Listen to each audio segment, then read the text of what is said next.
Hey, what's going on, everybody? All right, so I'm sure you've all heard by now the government has released their 16-point plan that they're going to be implementing to try and rein in on these crazy property prices. Wynn, Souza, Tory, they all jumped on the bandwagon and came out and said some pretty crazy stuff about the real estate market as well as real estate agents. However, I'm not going to focus on their comments. I'm going to focus on the 16-point plan instead. I was pleasantly surprised, only because it's not as bad as I thought it was going to be. There are a few points that I wholeheartedly agree with. There are a few that I don't at all. And there's a few that I'm kind of just confused about. So the biggest change they made is a 15% non-resident speculation tax for any buyers who are not Canadian. This one, I'm not a fan of just taxing. I wasn't a fan of it whenever they did this in Vancouver. I think it's going to have an adverse effect, particularly on the new build condo market in Toronto, which will affect supply and in the long run will actually increase property prices. However, if you're going to tax somebody, you know, go for it, as long as it's not the people who are living and working here, like they did when they doubled up the land transfer tax, and it makes people, pay $20,000 just to buy a home in addition to other closing costs.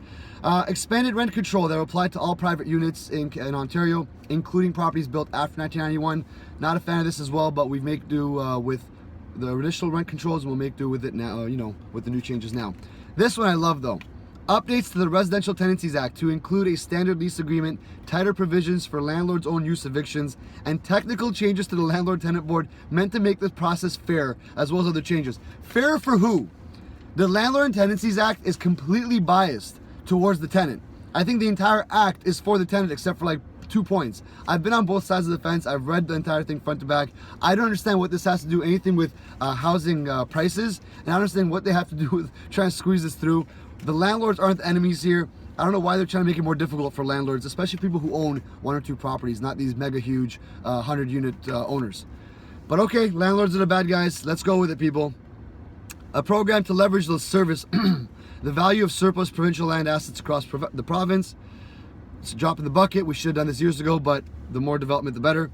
Legislation that would allow Toronto and possibly other municipalities to introduce a vacant homes property tax in an effort to encourage property owners to sell unoccupied units or rent them out. Again, just another tax. I understand what they're trying to do here though. They're trying to nudge people in the right direction instead of keeping properties vacant and artificially inflating the numbers.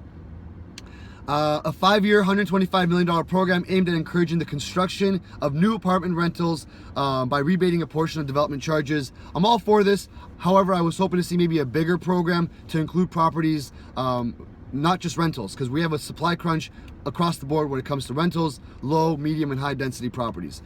That's what's actually causing the big problem here, is the fact that we have absolutely no supply, or not enough supply. I shouldn't say no supply.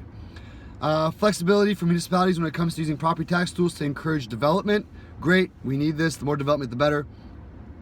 An effort to understand and tackle practices that may be contributing to tax avoidance and excessive speculation in the housing market. Tax avoidance, cool. You want to focus on where the people are not paying they should be, go for it. I'd like you to define excessive speculation though.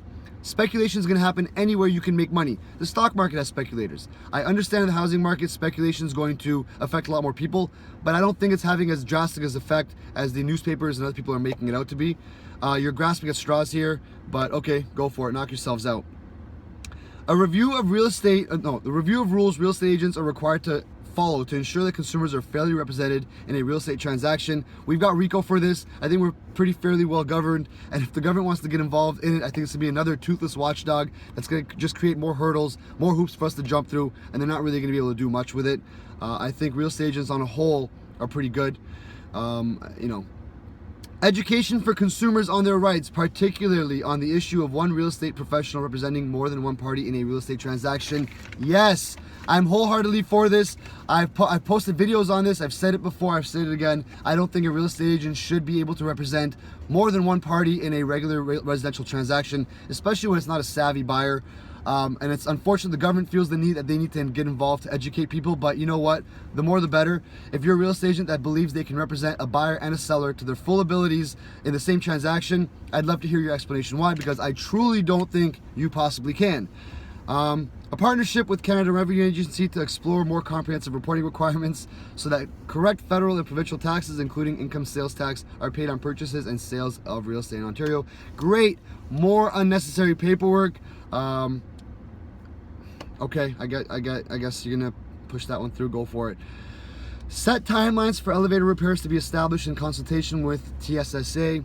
I don't understand what elevator has anything to do with housing prices. I thought these were all about, you know, trying to rein in on the property prices. They're going to make housing affordable again.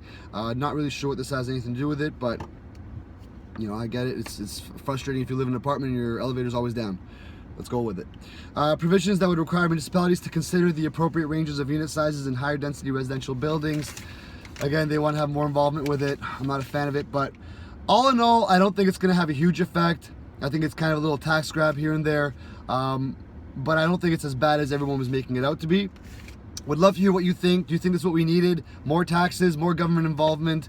I personally thought the market was already cooling down. Last few months we already noticed that, so I'm not sure how much more of an effect this is going to have on us.